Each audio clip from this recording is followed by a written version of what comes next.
Hello guys, welcome back. I Mikta and you guys watching Nepali गपशप। So आज की जो वीडियो है कोई रिएक्शन वीडियो नहीं है, इट्स जस्ट नॉर्मल वीडियो जिसमें मैं आप लोगों से कुछ कुछ चीज़ें जो है शेयर करना चाहती हूँ। और वो क्या चीज़ है जो मैं शेयर करना चाहती हूँ is related to my COVID experience, कोविड-19 एक्सपीरियंस। वैसे तो कोई एक्सपीरियंस मेरा कुछ खास था नहीं इसमें, क्योंकि मतलब it was just that it was just positive only, सिर्फ बोलने के लिए थे कि I was Covid positive, but I didn't have any symptoms.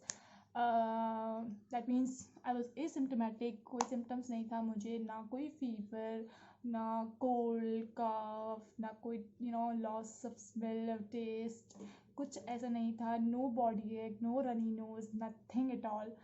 So it was complete asymptomatic. So मुझे तो खैर कोई प्रॉब्लम नहीं थी, कुछ मेरे को ऐसा नहीं था, बट और I got easily recovered from COVID-19 and I am completely okay now.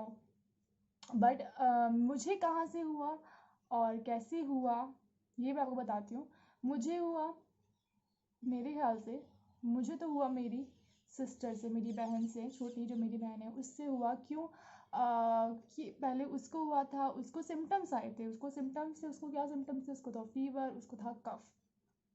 उसके बाद जो है व्हेन हम लोगों को लगा कि इसको सिम्टम्स हैं, हम लोगों ने उसका टेस्ट करवाया and then we came to know कि यार इसको जो है मतलब पॉजिटिव रिज़ल्ट आया है। तो उसके बाद जो है मैं और मेरी मम्मी, फिर हम दो घर पे थे, तो हमने कहा कि हमें भी अपना टेस्ट करवाना चाहिए। तो हम लोग गए, हम लोगों ने अपना टेस्ट करवाया, जिसमें कि थैंकफुली और लकीली मेरी मम्मी का नेगेटिव आया रिज़ल्ट, जो कि हमारे लिए बहुत ज़्यादा खुशी की बात थी, क्योंकि यू नो उनकी एज ज़्यादा है, तो उनका पॉजिटिव आने का मतलब था कि मतलब काफ़ी डर लगता है इस चीज़ के लिए। तो उनका नेगेटिव आया, so we were very happy. और इसके बाद एंड मेरा पॉजिटिव था, बट मुझे कोई ऐसा डर नहीं लगा उस टाइम पे। मैं एकदम चिल थी कि अरे ठीक है, कोई बात नहीं, if it is positive doesn't matter, ठीक हो जाएंगे जल्दी। तो मैं जस्ट मैं घर पे क्वारंटाइन थी, बट मेरी बहन को जो हम लोगों ने हॉस्पिटल में एडमिट करवाया था, because she had some major symptoms और उसकी हेल्थ जो है ख़राब हो रही थी काफ़ी। तो वी वर हम काफ़ी ज़्यादा डर गए थे एंड हम लोगों ने उसको हॉस्पिटल में एडमिट करवाया, प्राइवेट हॉस्पिटल में। गवर्नमेंट भी हमने नहीं भेजा गवर्नमेंट में, क्योंकि गवर्नमेंट में क्या हो रहा था कि I came to know through some sources, through some people जो लोग पहले ही जो है गवर्नमेंट हॉस्पिटल में रह के आ चुके थे अपना ट्रीटमेंट करवा के। तो उनसे मुझे पता चला कि वहाँ पर कुछ नहीं हो रहा है, सिर्फ वहाँ पर आप लोगों को 3 टाइम का आपको जो फूड है वो दिया जा रहा है and nothing else, even medications आपको नहीं दी जा रही हैं। सो और अगर आपकी थोड़ी ज़्यादा हेल्थ ख़राब होती है, जो आपको बड़े हॉस्पिटल में भेज दिया जाता है।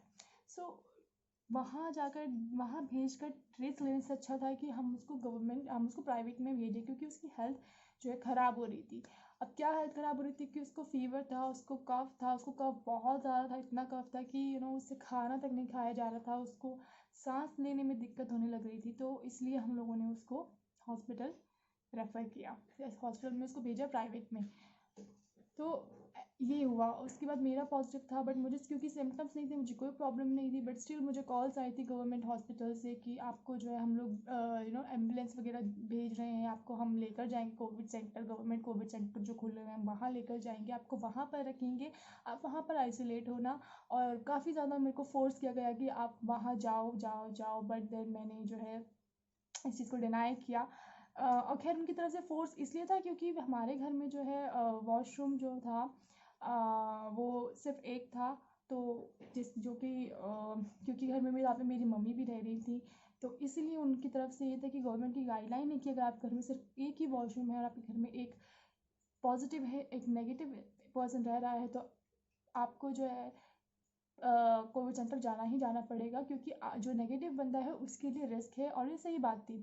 बट देन फिर भी उसके बाद मैंने जो है क्योंकि मुझे सिम्टम्स नहीं थे और मुझे नहीं जाना था कोविड सेंटर, क्योंकि कोविड सेंटर में वी डोंट नो कि वहाँ पर किस तरीके के लोग आते हैं, मतलब कैसे पेशेंट्स आते हैं, किसी को ज़्यादा है, किसी को बहुत सिम्टम्स हैं। और क्योंकि कफ और कोल्ड ऐसी सिम्टम्स हैं जिससे कि स्नीजिंग होना और कफ आना, इस ये ऐसे सिम्टम्स हैं जो ये कोरोना है, इसके ये जो वायरस है इसको और ज़्यादा फैलाते हैं। तो मुझे ऐसा कुछ नहीं था, तो आई वॉज़ वेरी अफ्रेड कि किसी और के थ्रू मुझे ना हो जाए, इसीलिए मैंने जो है चूज़ किया कि मैं ना जाऊँ, मैं घर पर ही स्टे करूँ। और मैं घर पर ही क्वारंटाइन एक रूम के अंदर, इसी रूम के अंदर, एंड 17 डेज़ में जो है क्वारंटाइन थी, क्योंकि होम क्वारंटाइन थी। और होम क्वारंटाइन जो है, होम क्वारंटाइन पे ये रूल था कि आपको 17 डेज़ तक घर के अंदर ही रहना है। तो 17 एक रूम में आइसोलेटेड होकर रहना है। तो मैं वो यहाँ पर रही, और मुझे वहाँ से ये चीज़ बोली गई थी कि अगर आपको नहीं जाना है कोविड सेंटर, तो आपको एक एफिडेविट हम दे रहे हैं, आपको उस पर साइन करके देना पड़ेगा, एक एप्लीकेशन आपको लिख के देनी पड़ेगी, जिस पे आपको साफ साफ ये लिखना पड़ेगा कि यू नो कि आपके साथ आपके घर पे कौन रहता है, उनकी क्या एज है, उनको कोई डिजीज़ है या नहीं है, सारे डिस्क्रिप्शन उसमें देना पड़ेगा, सब कुछ उसमें एलैबोरेट करना पड़ेगा। प्लस उसमें ये बोलना पड़ेगा कि आगे अगर कुछ भी दिक्कत होती है या किसी को कुछ होता है, जो बंदा नेगेटिव उसको अगर कुछ होता है, तो उसके रिस्पॉन्सिबल सिर्फ आप खुद होंगे। और ये चीज़ मैंने उन्हें आराम से लिख कर दी थी। क्यों? पहले मुझे डर लगा कि यार लिख के दूँ या ना दूँ, क्या मैं चली जाऊँ कोविड सेंटर। बट देन जब मैंने काफ़ी सारे यूट्यूब में वीडियोस देखी, काफ़ी सारे डॉक्टर्स की वीडियोस देखी, then I came to know कि जब तक आपको स्नीजिंग नहीं है, कफ नहीं है, आपसे वायरस किसी और को फैलने का खतरा बहुत कम होता है। ऑल्सो किसी को वायरस आपसे तभी फैल सकता है अगर वो आपके साथ कॉन्टैक्ट में है, जिस रूम में आप रह रहे हो वहाँ है, more than half an hour वो आपके साथ रहता है, तो बहुत ज़्यादा चांसेस हैं कि उसे आपसे वायरस फैलेगा, तो चांसेस हैं। बट अगर उससे कम हो रहता है तो चांसेस नहीं है। Since I was isolated in a single room, मैं कमरे के अंदर ही थी, बाहर नहीं जाती थी। और अगर मैं बाहर जैसे वॉशरूम, हम लोग से वॉशरूम यूज़ करते थे, तो वॉशरूम में ये था कि I always use to wear mask में पहनती थी, सैनिटाइज़ खुद को करती थी, एंड पूरा वॉशरूम में सैनिटाइज़ करती थी। वह जब भी मैं यूज़ करती थी, यूज़ करने के बाद उसको सैनिटाइज़ किया जाता था। इस तरीके से हम लोगों ने पूरा मैनेज किया, एंड नाउ हम लोग सभी नेगेटिव हैं, we all are fine hopefully. And if मेरी बहन की बात करें तो वो जो है 11 डेज़ तक वो जो है हॉस्पिटल में एडमिट थी। 12th डे उसको जो है वहाँ से डिस्चार्ज किया गया। उसका एंटीबायोटिक टेस्ट करवाया गया, जो कि ऑब्वियसली एंटीबायोटिक टेस्ट से पॉजिटिव आना चाहिए, यानी आपकी बॉडी में एंटीबॉडीज़ बन चुकी हैं, तो पॉजिटिव इसका रिजल्ट आना चाहिए, इसमें नेगेटिव नहीं, इसमें पॉजिटिव होना चाहिए। तो एंटीबॉडी टेस्ट का रिजल्ट पॉजिटिव होना चाहिए, और कोरोना जो है उसका नेगेटिव होना चाहिए। तो एंटीबॉडी टेस्ट उसका पॉजिटिव था, यानी कि उसके अंदर एंटीबॉडीज़ बन चुकी थी, यानी वो बॉडीज़ बन चुकी थी जो कि वायरस के साथ फाइट कर सकती हैं, उसको डिफीट कर सकती है। तो 12th डे वो भी घर आ गई थी, एंड उसको भी उसके बाद भी 1 वीक के लिए उसको क्वारंटाइन होने के लिए कहा गया था, जो कि हम लोगों ने फॉलो किया। देन मैंने टेस्ट करवाया, दोबारा रीटेस्ट करवाया, जो कि मेरा नेगेटिव आया मेरा result, and we all are completely fine now. तो यही था कि मतलब कुछ ऐसा मेजर हमारे साथ कुछ इतना खतरनाक कुछ नहीं हुआ, तो कुछ ज़्यादा मेजर हमारे साथ हुआ नहीं जैसे कि बाकी सारे लोगों के साथ हुआ। बट ये है कि हमारे साथ कुछ नहीं हुआ, अभी हम लोगों को कुछ नहीं हुआ, हम लोग एकदम ठीक है, कुछ ऐसा बहुत खतरनाक नहीं हुआ। हाँ, मेरी बहन को सिम्टम्स थे और वो अभी ठीक भी हो चुकी है, she is completely fine now. But it doesn't mean कि ऐसे जो है मतलब हम लोग कोरोना को बहुत ज़्यादा लाइटली ले रहे हैं, इतना लाइटली भी नहीं लेना है। You have to keep yourself safe.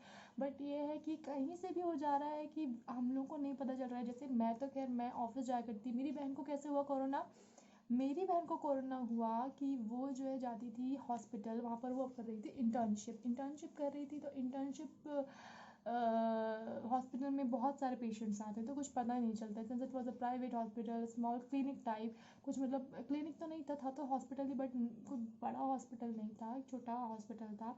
तो अब कुछ वहाँ पर पता नहीं चलता कैसे पेशेंट्स आ रहे हैं। तो किसी पेशेंट को कोरोना था, 2-3 पेशेंट्स वहाँ पर आए थे जिनको कोरोना था, जिनसे शायद मेरी बहन भी जो है वो कांटेक्ट में आ गई थी।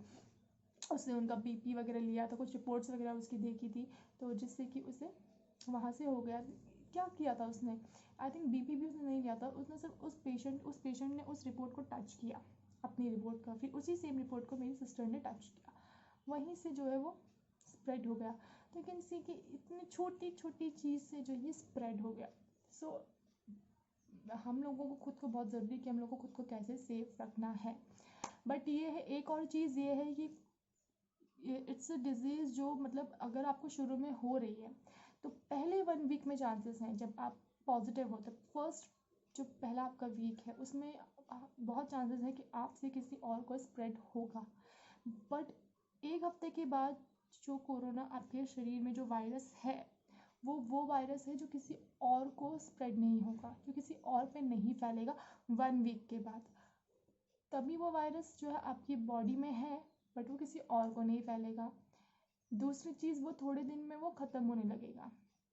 इफ़ इन केस आपका 14 डेज़ के बाद भी आप रीटेस्ट जब करवाते हो तो वो पॉजिटिव आता है, तो कहा ये जाता है, डॉक्टर्स ये कहते हैं कि 14 डेज़ के बाद भी अगर वो टेस्ट पॉजिटिव आता है तो आपकी बॉडी में जो कोरोना का जो बैक्टीरिया जो जो वहाँ पे वायरस है वो मर चुका है। तो वो मरे हुए वायरस हैं जो कि पॉजिटिव शो करे, क्योंकि वो मर गए हैं बट आपकी बॉडी में भी है, वो बॉडी से बाहर नहीं निकले हैं, इसीलिए वो आपको पॉजिटिव दिखाया जाता है, रिजल्ट आपको पॉजिटिव आता है। बट इन रियलिटी वो ख़त्म हो चुका है, और मतलब काफ़ी चांस होता है कि वो ख़त्म हो चुका है। और स्प्रेड सिर्फ पहले फर्स्ट वीक तक होता है, उसके बाद स्प्रेड नहीं होता है, और ये चीज़ लोगों को जाननी बहुत ज़रूरी है। और सबसे बड़ी चीज़ ये है कि जब भी I want to request all of you guys कि अगर आप लोगों के आसपास किसी को भी पॉजिटिव निकलता है, कोरोना पॉजिटिव आता है, तो आप लोगों को बहुत ज़्यादा ज़रूरी है कि उस इंसान को सपोर्ट करें, उस फैमिली को सपोर्ट करें जहाँ पर कि ये डिज़ीज़ निकली गई है। अभी की वीडियो में मैं सिर्फ इतना कहूँगी कि वीडियो बहुत ज़्यादा लंबी हो चुकी है। नेक्स्ट वीडियो में मैं बाकी की बातें बताऊँगी। तब तक के लिए bye, take care and love you.